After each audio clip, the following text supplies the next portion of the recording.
The mission is simple: to help high achievers naturally eliminate emotional and physical obstacles so they can optimize their life for higher achievement. Welcome. You have just entered the Genesis Zone. Good day, and welcome to the Genesis Zone show. This is Dr. Brian Brown. Thank you for taking time out of your busy schedule to join us today. Today, we're talking about the future of keeping your brain young. You know, it's no surprise that as we age, our brain changes. I mean, sometimes these changes are not exactly what we would like them to be, but they change anyway. So what can we do about it? In today's show, I'm going to discuss some emerging research related to what is coming down the pipeline and what you can currently do about it. Over the past 2.5 decades, I've had the privilege of doing medical work literally all over the world, in countries all over the world. It's a privilege that I don't take lightly. I've been able to travel with some really good teams into multiple countries in the continent of Africa, throughout Asia, throughout all of Latin America, and and part of the Caribbean, and I've had just a blast doing it. One of the most beautiful countries I've ever visited, and I've been there several times, is Colombia, South America. I have to admit, as one of the world's largest cities, Bogota, which is where we fly into every time we go, boasts of a population of about 10.5 million people. It's a little bit intimidating, if I'm being honest. And if you've never been there, you must always fly in from North America. You always fly in at night. It literally Bogota sits in a bowl-like depression high in the mountains, and it's surrounded by mountains on all sides. It's literally, you can fly in the middle of July, when it's July in North America, and you fly in up there in the mountains and you need jackets on. It's literally cold. But flying it at night is a beautiful, spectacular scene, because all you can see is millions of lights in this bowl-like depression in the mountains that are in a crisscross patterns of the streets throughout the city of Bogota and the surrounding area. It's so crowded there that vehicles with odd number tags drive on certain days, and those with even number tags drive on other days. Those who are fortunate enough and wealthy enough to have two vehicles always have one with an odd number tag and one with an even number tag. Stick with me, because I do have a point to this story. You'll see here in just a minute what I'm talking about. Today, we're talking about neuroplasticity. When we want to keep our brain young, we have to have the conversation of neuroplasticity. Now, you may not be familiar with the term neuroplasticity, but it's the key to maintaining a young, healthy brain, no matter what age you are. Now, hang with me to the end, and I'll give you 7 things that you can do right now to increase your brain's neuroplasticity. So what is this term, neuroplasticity? Neuroplasticity is also known as brain plasticity, and it refers to the brain's remarkable ability to change and adapt throughout your life. It involves the formation of new neural connections and the rearrangement of existing neural connections in response to learning, experiences, and circumstances that we go through in our life, as well as environmental stimuli. Now, here's an analogy to help explain neuroplasticity. Imagine that your brain is like a vast network of roads in a city, say like the ones you see when you're flying into Bogota, Colombia in the middle of the night, like the ones I described above. Each road represents a neural pathway in your brain, and cars traveling on these roads symbolize the electrical and chemical signals carrying information throughout your entire body.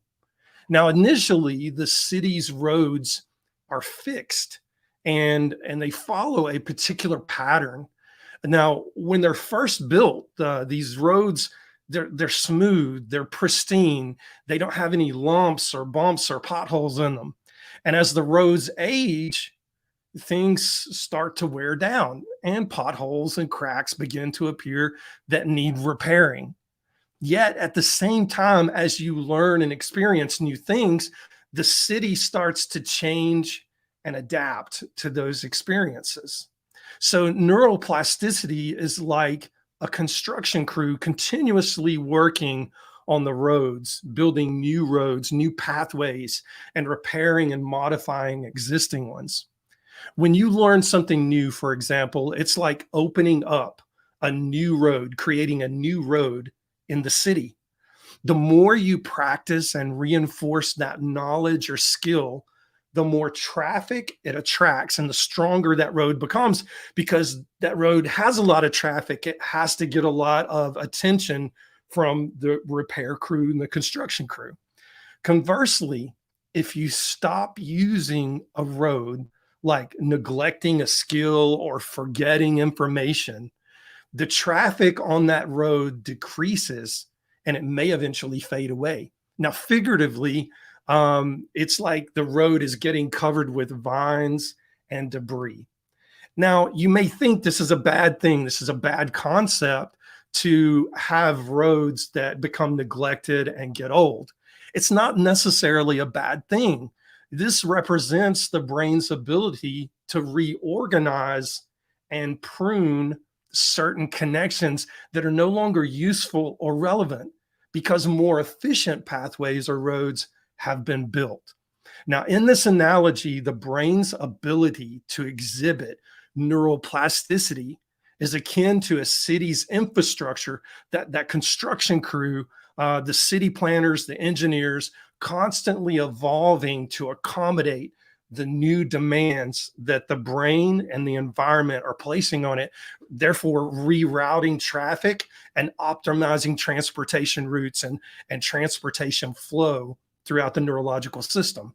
Just as a city can adapt to changing needs, your brain can reshape its neural networks to adapt to new experiences, learn new skills, and recover from injuries. Overall, neuroplasticity allows the brain to be dynamic and flexible, enabling us to learn, adapt, and grow throughout our entire lives. We used to think this process stopped somewhere in childhood, and now we know that it doesn't. It goes on as long as we continue to stimulate our brains continue to grow and evolve. A study recently published in the journal Neuroplasticity compared the effects of psilocybin and a common drug that's on the market. It's an anesthesia drug. It's called ketamine.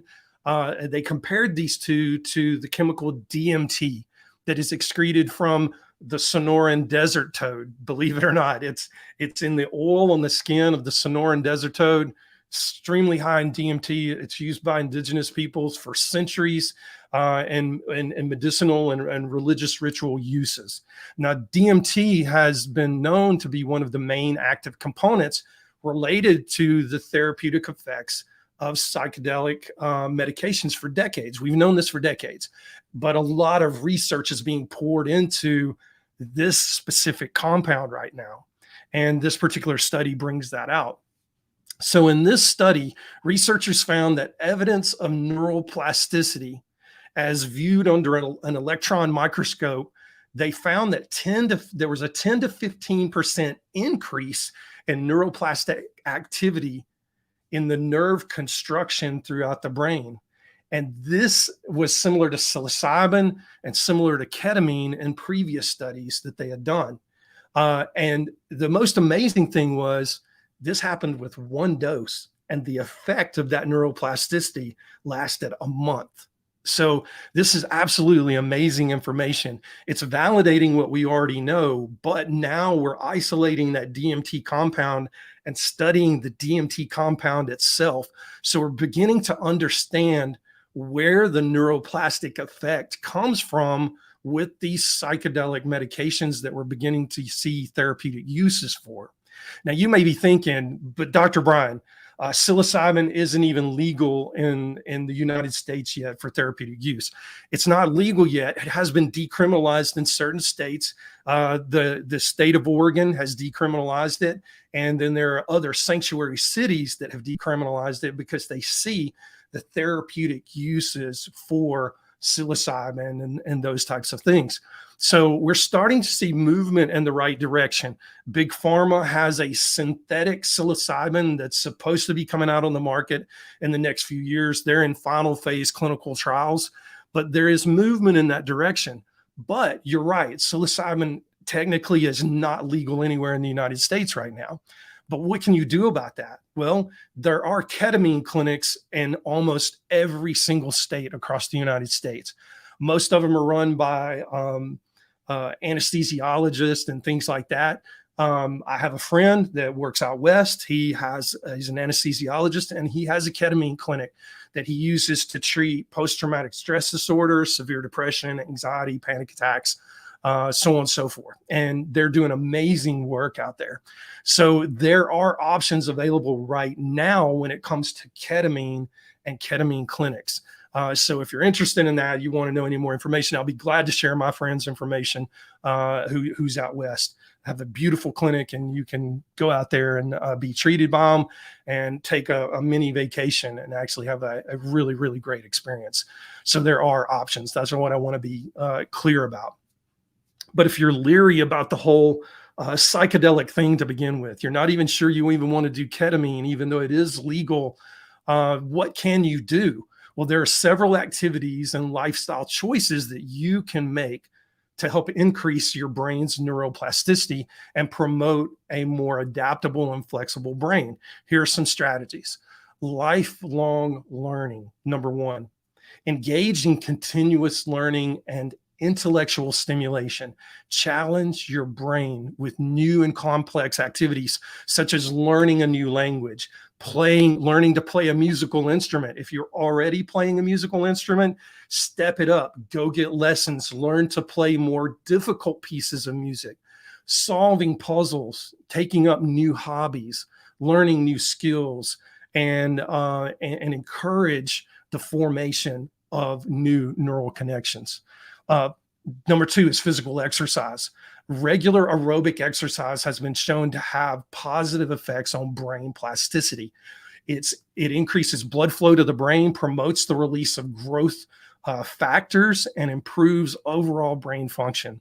Aim for at least 30 minutes of moderate intensity exercise most days of the week. Obviously, if you're listening to this podcast, please consult your healthcare professional to make sure that your cardiovascular status is in good enough shape that you can do that.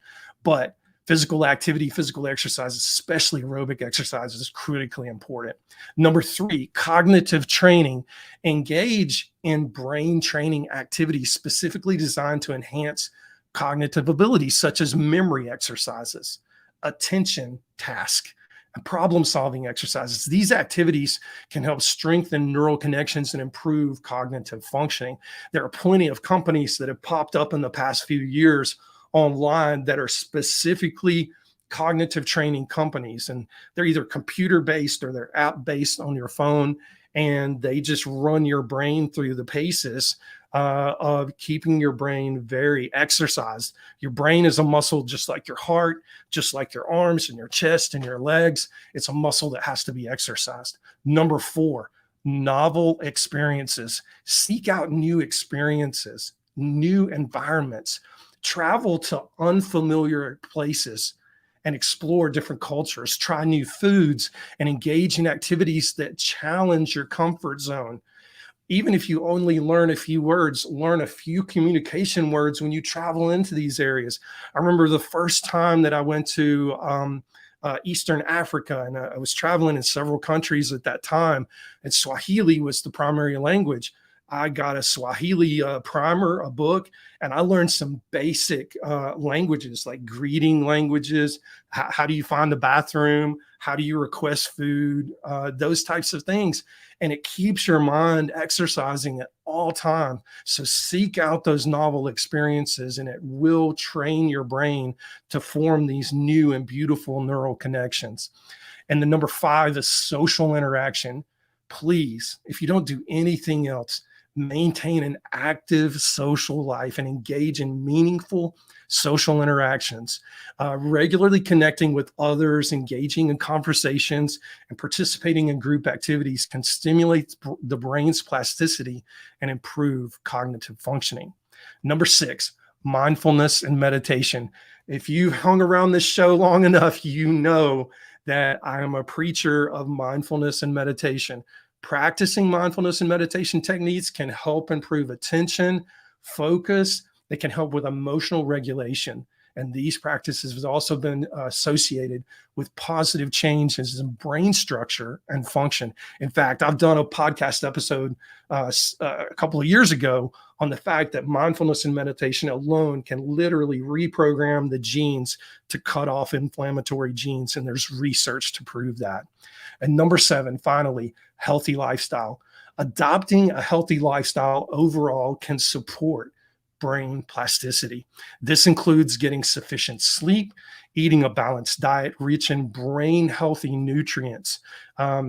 If you're not a vegetarian, eating a diet high in fish, omega-3 fatty acids. If you are a vegetarian, you can get some of that from flaxseed and those types of things. You can get some of your essential oils that way. But eating diets really high in ocean fish, deep water ocean fish especially, is very, very beneficial.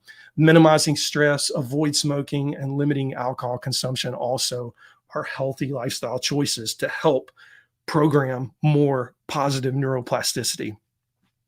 It's important to note that brain plasticity declines with age, but it doesn't mean that it stops altogether.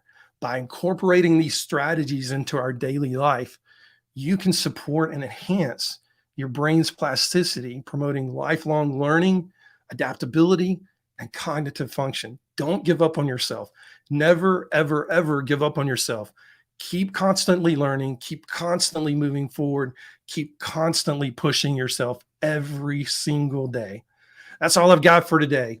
There are natural ways that you can do these things to check and see where, and improve your neuroplasticity.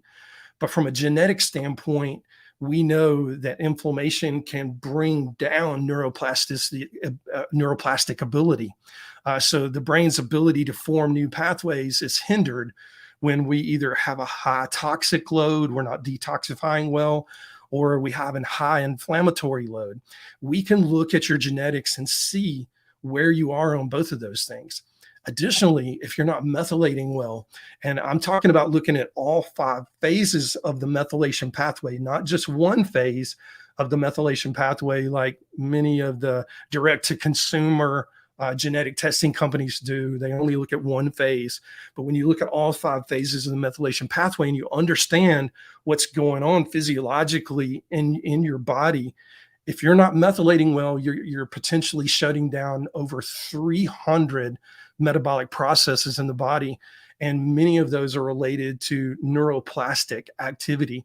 We don't want that to happen. So in order to stay on top of those things, we definitely owe it to ourselves to understand the foundation of who we are, and that's our genetics. So if you're curious in any way about that, I've got 2 ways you can approach this. You can reach out to me on Facebook, Instagram, or LinkedIn at Dr. Brian G. Brown. I'll be glad to answer any questions that you have.